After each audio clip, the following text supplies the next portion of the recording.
आगे लाइफ अपन बनई बहुगे, पैसा खूबे कमाई बहुगे, तोरा से दूर चला जाई बहुगे, कबो न लौट के बहुगे।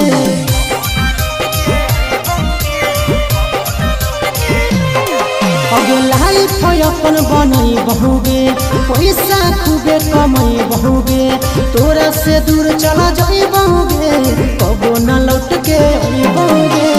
सागर बेदर्दी से बोले नाता तोड़ गे, यही अखिया में लोर गे, अब न आई तो